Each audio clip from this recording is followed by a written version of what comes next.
निवडणूक आयोगानं आता एक नवा आणि महत्त्वाचा नियम आणलाय। या नियमानुसार निवडणुकीचे फोटो आणि व्हिडिओ आता फक्त 45 दिवसांसाठी उपलब्ध असतील।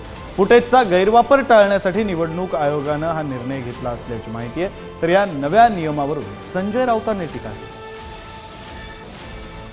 का 45 दिवसात दिसतं? आता एखादा उमेदवाराला कोर्टात जायचं आहे, त्याला सगळी माहिती गोळा करता करता 15-20 त्याच्यात 25 दिवस चालले जातात आणि त्यांनी सांगितलं की 45 दिवसात करायचं, ते डिस्ट्रॉय झालं तर कोर्ट काय करणार? त्याच्यात माहिती लपवण्याची कारणं काय?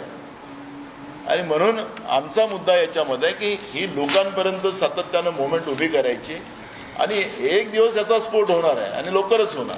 कुठलीही गोष्ट आली तर रडूबाई रडू, आक्षेप घेऊ, हेच काँग्रेसचं काम, हेच महाविकास आघाडीचं काम आहे। आणि त्यामुळे या सगळ्या व्यक्तींना रडण्यापेक्षा समाज घडण्याकडे लक्ष द्या। आयोगानं जो नियमात बदल करण्याचा प्रयत्न चालवलेला आहे तो भारतीय जनता पक्षाचे आणि त्यांच्या बगलबच्च्यांच्या घोटाळ्यांना प्रोटेक्शन देण्यासाठी। आतापर्यंत हे नियम नव्हते।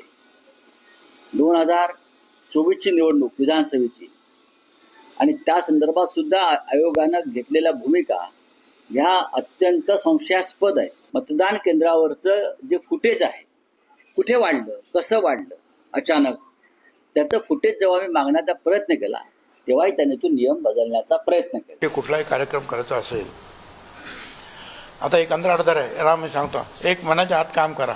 मला माहिती 1 महिन्यात होणार नाही, 1.5 महिन्यात, 2 महिन्यात होईल।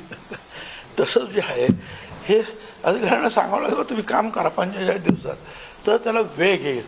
त्याला जर लिमिट टाकलं नाही तर मग चाललंय आपलं काम। जर काम नाही झालं तर शासन त्यांना थोडे दिवस वाढवून देईल।